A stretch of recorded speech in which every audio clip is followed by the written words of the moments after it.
Okay, this is the jet that I bought. This is a 72, I believe. You notice it just bolts right in. Under here, this Bendix. Where is it? It's back here, back behind here. You can't see it. So I should just be able to drop this out, pop the new one in without having to take the whole thing apart. That would be ideal. This carburetor I've had me pull apart years ago. The only rebuild kit to get for this is the genuine Bendix rebuild kit. That's the only one that is reliable. That goes for the accelerator pump. This is a big deal. They make these aftermarket accelerator pumps that are absolute garbage. So pay the extra money and get the genuine Bendix rebuild kit with the accelerator pump. I don't know if you can buy the accelerator pump separately, and you'll save yourself a lot of trouble. Anywho, I may spray this down with some carburetor cleaner. I'm going to try to take apart as little as possible because this thing runs okay otherwise when it's not being clogged up. I do need to remove the throttle cable at some point because I'm going to be replacing the handlebars, and that's going to be a much bigger job when I get to it. So for now, I'm just going to pull this apart. Well, I'm not going to pull it apart. I'm just going to replace the jet. So stand by. Okay, so I'm using a 9/16 bit to get this old main jet out. Get this fuel line out of the way, and hopefully this will break free. I just remember this being really difficult. Lefty loosey, righty tighty. Okay, so make sure we're going the right direction. Here we go. Yeah, getting a little bit of spillage there. That's okay. That's just whatever gas is in the carburetor. It's going to come out, and hopefully that'll help flush it out. Alright, let's see what we got here. Here's our jet. It's really disgusting and dirty, as you can see. It's really hard to see the numbering on there, but I am assured that that is a 68. I'm going to put it a 72, which hopefully will give me a little bit more power.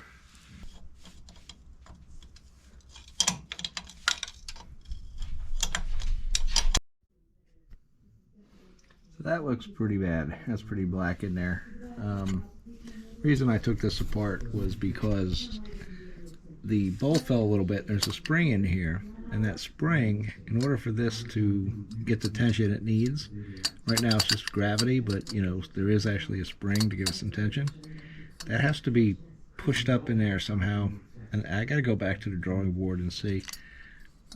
Also, if you notice, you know, our gaskets are a little dry here. There's the end of the spring. You can see it.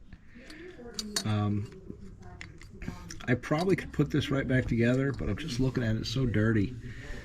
I'm really kind of thinking about taking it off and just sticking it in the carb cleaner, letting it soak in there, and you know, why not? It's only 2 bolts, 1, 2, and I got to take out the throttle cable, which I was going to do anyway, and then the choke cable, which is right here.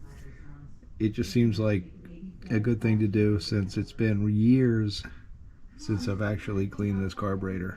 I've probably put, I don't know, maybe a couple thousand miles, not a huge amount of miles, but still. Some backfiring, and then recently trying to get this thing started again with all the fuel issues. It just probably makes sense to take it out. I'm going to go ahead and do that.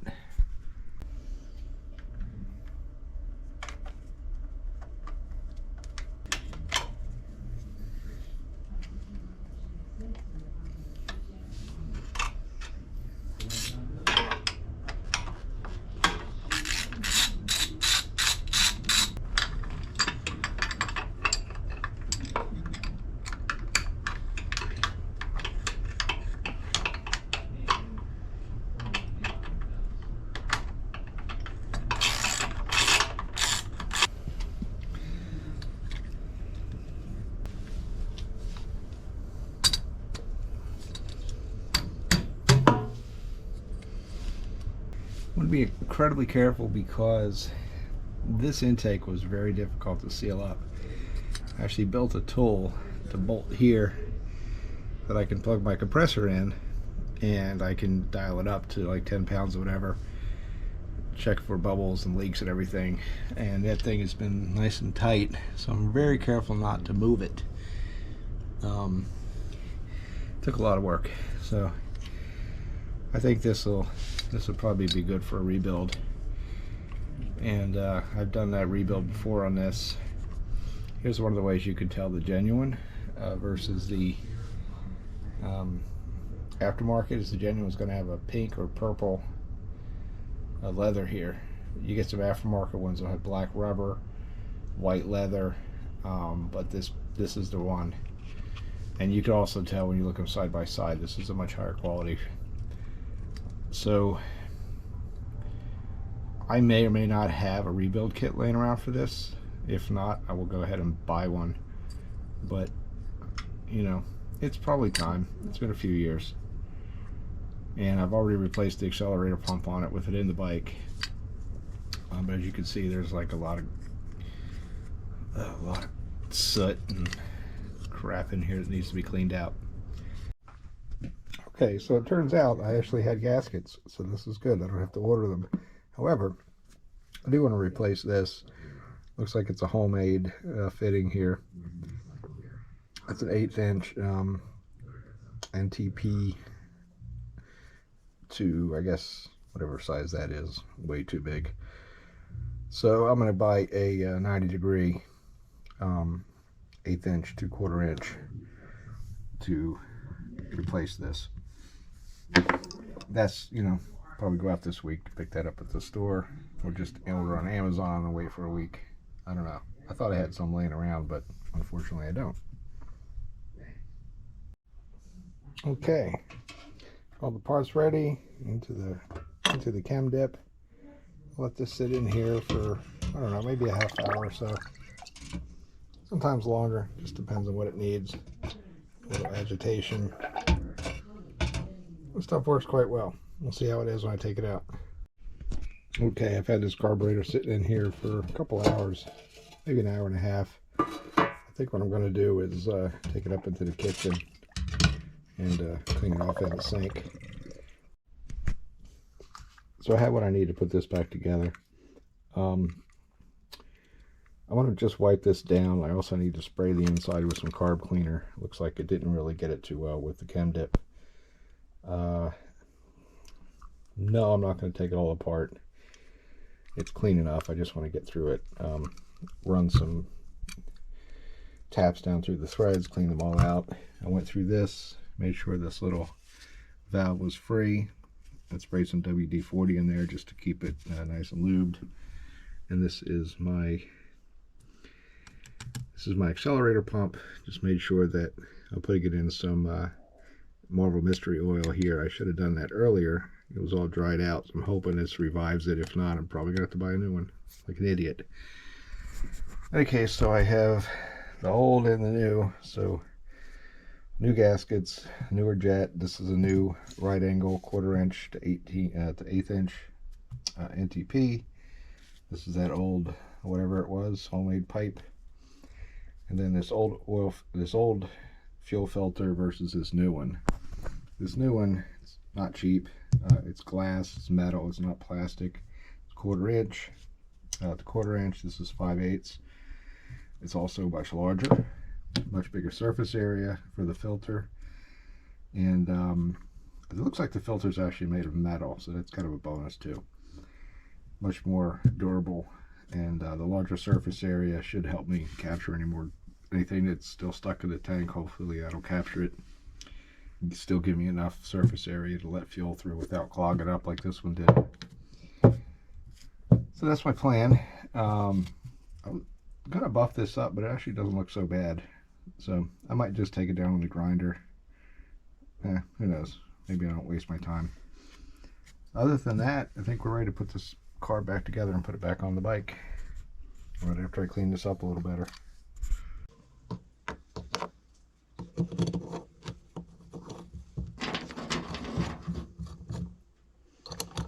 All I'm doing here is just running this down through the threads, just to clean out all the garbage that's in there.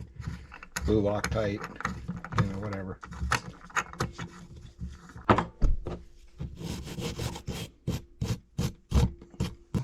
It's relatively clean. It can use a clean out. There's some spots here.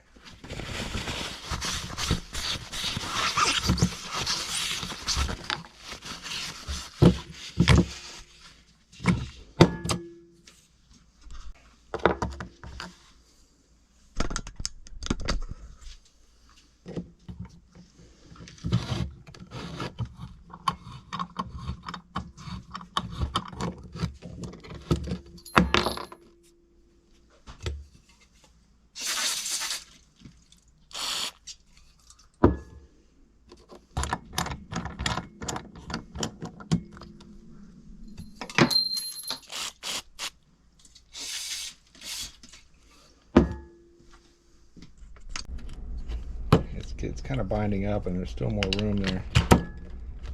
I'll take this out and take a look at it. .19201. That's the old one. That's the depth inside of here. Take the depth gauge, go all the way in there. 1.9 inches. Take the new one, all the way in there. Look at that. 1.728. So it looks like this old jet goes deeper here than the new jet. A little piece of tubing that goes right from the top to bottom. That goes all the way down to here. That is a little bit longer, I suppose.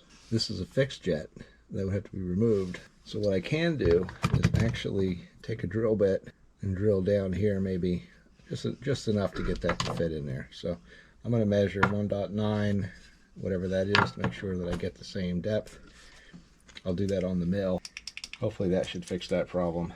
The idea is I set this at a stop and I zeroed it out when this drill bit is at the bottom of where it needs to be on the old jet. So the idea is here I can move this down to stop or 2.46. So I just need to drill down that far, 2.46 millimeters. When that gets down to 0, then I know I'm at my depth and I could be done. So I put some WD-40 in there. I'll spray a little bit more. I just got this mill, so I don't really fully set up for everything yet. But hey, why not just give it a try starting out with this. So let me go ahead and set up the camera. I'll go down and drill this out, and hopefully that'll be our fix.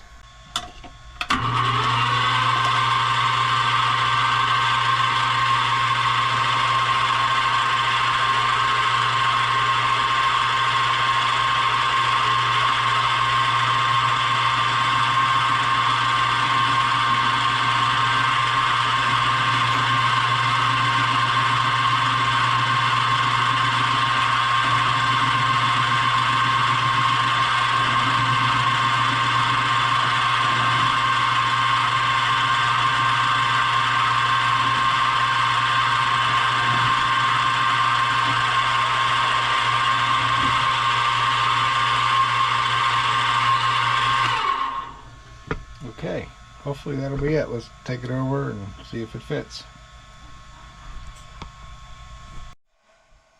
Okay, that's all cleaned out now, nice and clean. I'm going to go ahead and try it inside the carburetor. Go ahead and spray this out a little bit more.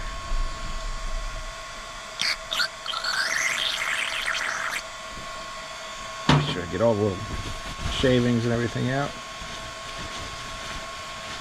And we'll go and see if it fits.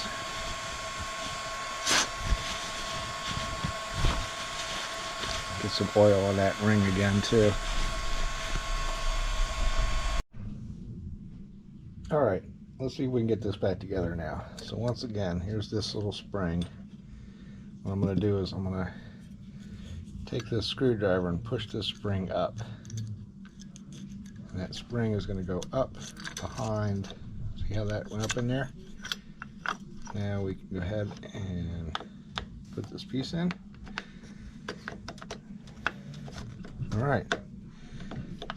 Now, with any luck, my jet should now fit. So what I did was I drilled out, I'm going to put a little bit of oil in that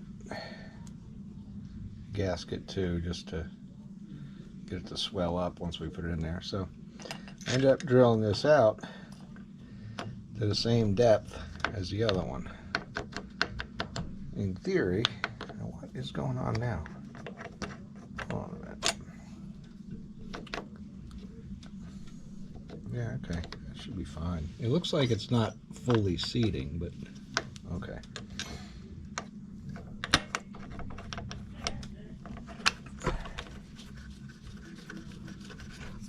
Now let me grab my 9/16. This should tighten up now.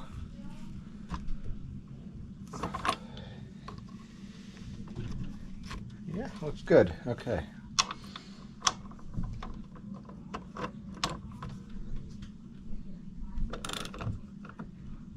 All right, I don't want to go too crazy. That should be fine. All right.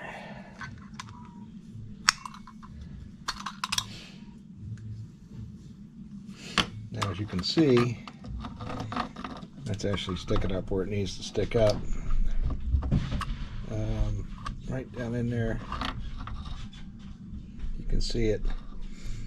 So hopefully this will run better with the new jet.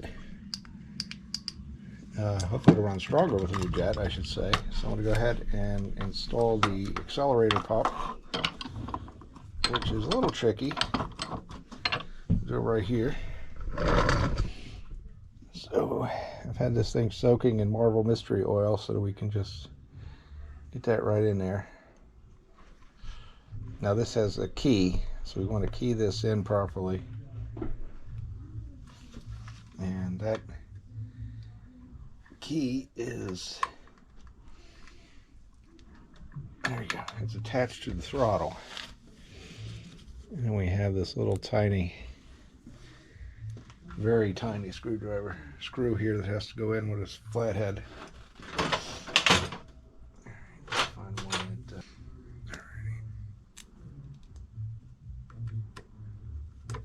there we go.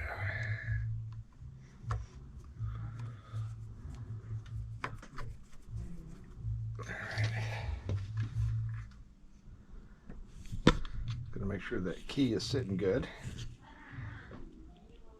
There you go. So now we have accelerator pumpage. That's the idea. So a little closer here.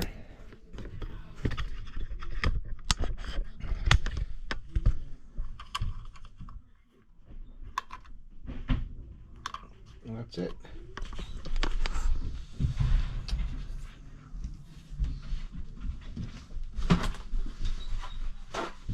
Paper towel here, wipe this off.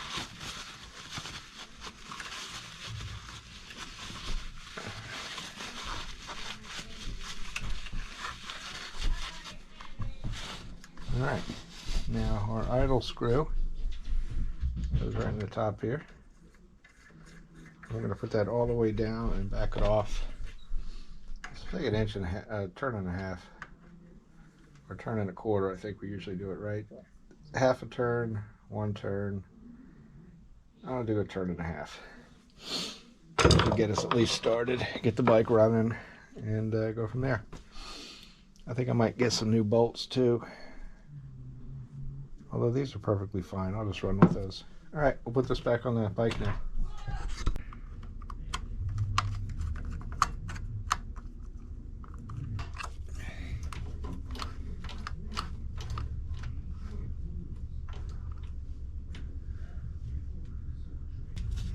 That's the fully closed position.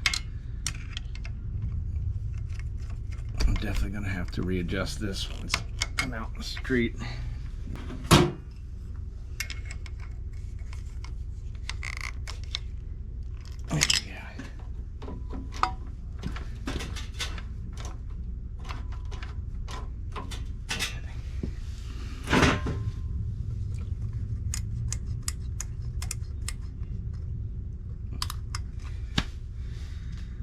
And the choke.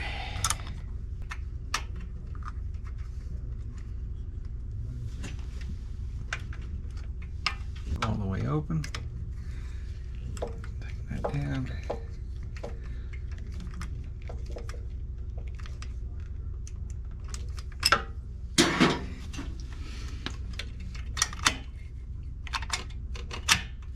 Alright, so that's enough with this. At this point now we have the tanks cleaned out and dried out and vacuumed out. New line from here. I kept the hard line, rebuilt the carburetor, put a new jet in, new fuel filter, new inlet. Hopefully this will fix my fuel problem, and me and my son will be able to go out on a nice ride. So I'll go ahead and put the air cleaner on here, finish this up, and we'll move on.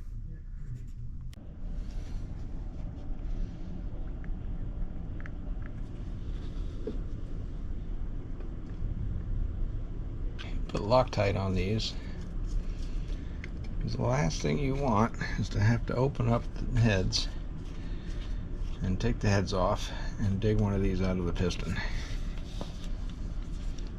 That could be very bad.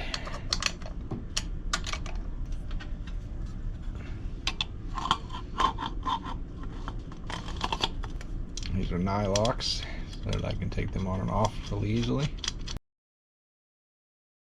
Well, as you can see, this is not the same carburetor I just had on there. This has the adjustable idle jet. The reason why I did this is actually the original carburetor that was on the bike when my dad had it. It had this adjustable jet. There was some issues with it back then where the accelerator pump wasn't actually pumping. These bolts don't fit. And somewhere along the line I found this and I decided, hey, you know what, let's just put this back on there even though I did all that work. And so this actually has a different main jet, so I went back with the main jet that came with this. So everything up, the video up to this point is essentially basically a redo. So I'm going to skip a lot of that and just show you what I did as far as moving the parts over. The whole rebuild process, you know, was at the beginning of the video. It's pretty much the same thing here. So the main difference here really is this adjustable idle jet and the main jet. The rest of the carburetor is essentially the same. So the rest of this video will be essentially about how we got this carburetor installed on the bike using the parts from the old one. And hopefully, you know, after Christmas, maybe a little bit warmer, my son and I could take this out on the road, but we still have some other work to do as well. All right, now that I have the carburetor off the bike, I went ahead and just stripped it down, just the parts that I want to move over. And I may actually take some parts off of this still. This is the other one that really needs to be cleaned, so I'm going to go ahead and take this completely apart. Take all these parts out and just clean them up. I do have a sonic bath as well as the carb, the chem dip. So that will go in there. I don't know if you noticed there's some Permatex on here.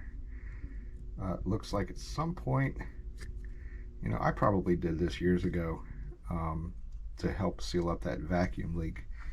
And I think that the reason why I ended up swapping this carb out with this Bendix here, and I found this at a swap meet for like 25 bucks. You know, can't beat it. So now I don't think they're going that cheap, but I fixed it up and put it on there.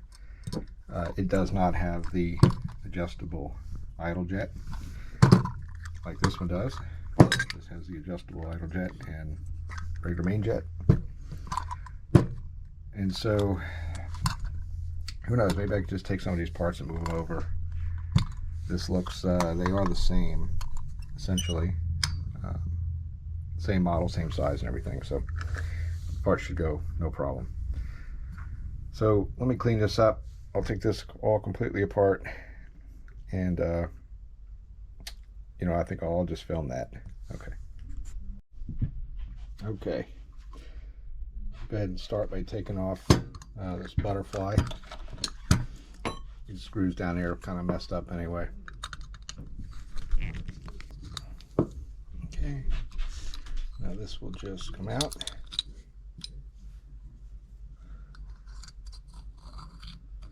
Like so. Gotta watch this little tiny spring, make sure that gets back in there, and we'll clean all this up in the bath. That's a real disgusting mess in there. Take this out.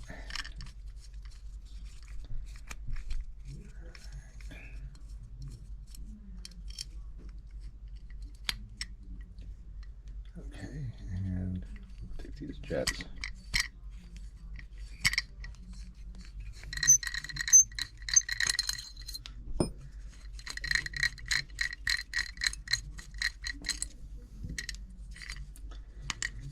All right.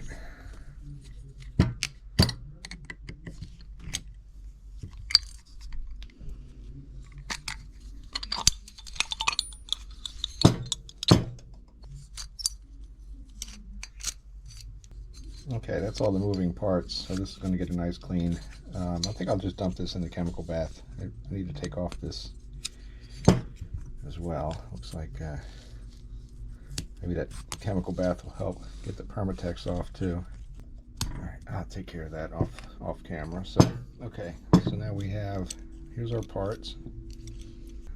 Now the question is, do I want to take these? I probably want to take these screws.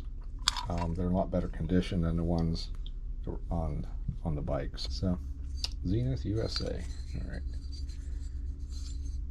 241 DR. All right, it says a 42 millimeter, I believe. I measured it at 13859 and a Pro. Don't know what those mean.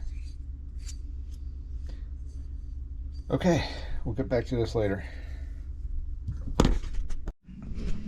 All right, so I did some work here. I cleaned this up and just see if I can get this nice and flat and cleaned up.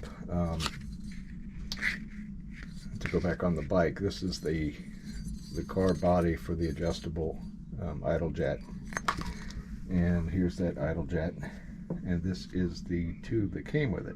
Now, I was looking at these. If you notice, this has some extra holes at the top. These don't. This was actually the emulsion tube that was in the bike, in the main jet.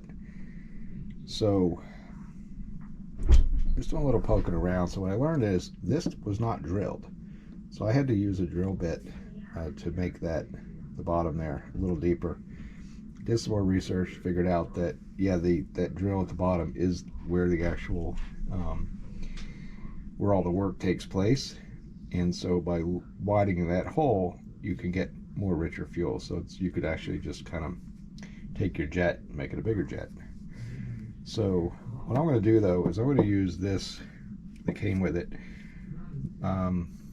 So the hole at the bottom on here is only 0.106. I measured that using a drill bit. The hole in the bottom of this is like 0.113, I think. So I think what I'm going to do, I'm going to put this in here as is. I'm just going to replace the gaskets on it, clean this up, make sure it's fully cleared out. I'm going to use it with this tube, which is what it came with. And I'm hoping that I can then take this out and drill it out bigger if I need to make a bigger jet. Okay, so I learned a little bit.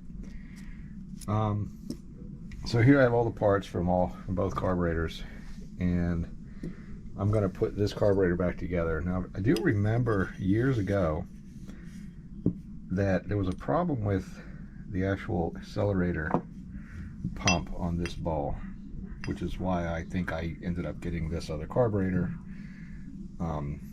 which, in addition to all the other problems I was having at the time, which I didn't understand, I got a working setup with this ball, and I think I'm going to use this one to make sure that that's actually freed up in there. Let's see.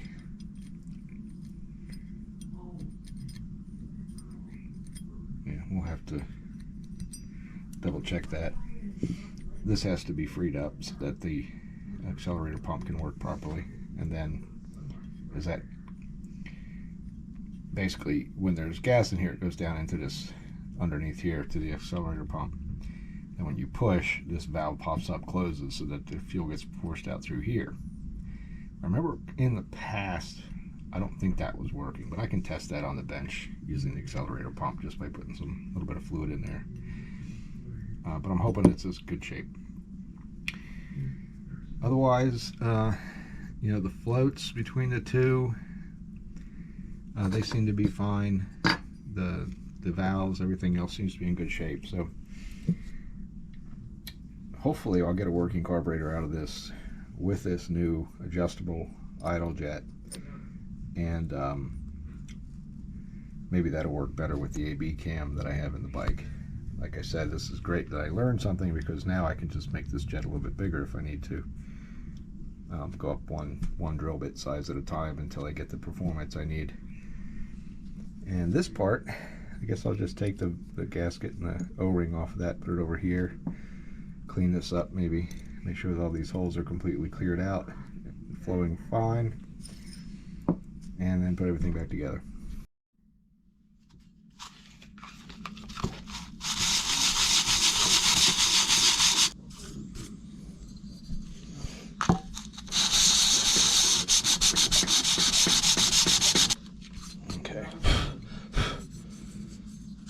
I'm not going to get that perfect, but that should be enough to seal. Now what I'll do is I'll run a thread cleaner through these holes here and clean these out really good before I start reassembling everything. I don't know, you know, just looking at this, I mean, they look identical, other than the fact that this one has a fixed tube in here. This one does not. So, yeah, this one's one we're going to use. Okay, so I think I figured out why I didn't use this carb in the past, and here's why. You know, whereas these screw right in to hold it in, and this one straight in. So, should I redo that, which means drilling this out bigger, or do I just use a bolt? So I guess that's the question here. I might be able to just put a bolt on the end of that and hold it, so I don't have to drill this out and tap it and put a bigger hole and drill out the manifold. If I could fit the bolt behind there to grab it, then that should be all I need. Okay, so these look like they'll give me the length I need. I could actually stick a bolt on the end of that. Hopefully there'll be enough room there to get that to work. Otherwise, I might need to actually drill this out and go to a bigger size and tap it. I think I'll figure that out now before I get too far into this, because that would be a mess. Right. I was a little worried it wouldn't fit, but it looks like we have plenty of room here. We just won't be able to put a lock washer on, but I think with some Loctite on there, that should be fine. Looking at it from the bottom, it looks like we're in good shape there too, so no interference. I was kind of worried about that the bottom of this wouldn't actually allow me to fit, and I would have to trim this down, but luckily I don't have to do that. So, all right, let me go ahead and reassemble this carb and get it mounted up, and hopefully we can try starting this thing sometime soon, but I still got to work on the gas tanks. Okay, so I figured out why I didn't use this ball, and the reason is the little squirty thing is plugged up. Now I want to see if I can unplug that. I tried taking the one from this one and moving it over. It doesn't fit. It looks like there's a piece of copper or something stuck down in there, so maybe I can get this to actually free up and use it. Otherwise I'll just have to use this bowl here, which isn't as pretty, but you know, whatever. Alright, this is now working the way it should. What I did is I took that out and I used a really tiny drill bit, drilled it out, all the crap that was in there, and cleaned it. So here's what this does. You put this accelerator pump in, and there you go. That's what we need to do. That's why I replaced this a long time ago and didn't use it. So now I get to use this nice pretty ball. All right, let's put this all back together now and see how it goes. All right, so here's what's left over from the carnage of rebuilding that carburetor. Here we are. We're all done. We're put back together. I was able to use that bowl. Yep. So I got that little squirter to work. And I faced it so it squirts right down the throat. cleaned this carburetor really good, and moved over some of the parts. So hopefully this will run better than the one I have. This is actually the one that my dad had on the bike a long time ago. It has that adjustable idle jet there. So I went and used the original jet that was in the bike because that's what my dad had in there. I think is a 183. It's really hard to see, but yeah, this jet here, which is 110, which is essentially the stock jet, I messed up when I bought that, and this was what was in that other carb. The reason I kept the jet in the one that's adjustable is it is longer. I don't know if you can notice, the part that sticks up here is much longer in there. There's also holes drilled along under here, under this lip. And it's also, you know, a little bit longer. So that should be right. I did actually test to see what size the actual metering hole is at the bottom. And it's at 113, I think, or 110. I might widen that if I need to, or maybe I can get another jet that's bigger. But so just doing some research, I found out that yeah, that hole at the bottom there is normal. The fact that this one didn't come with one meant that it needed to be drilled out, and I drilled it out essentially the same size as the original. So what I didn't gain anything there, but I do have this jet in the future if I need it. I could drill it slightly bigger at the bottom, and that should give me the extra fuel I need. Well, let's run on this because I don't want to start drilling things because you can't undrill. Alright, till later. I'm going to get this cleaned up, put this back on the bike, and then see if I can get working on the tanks.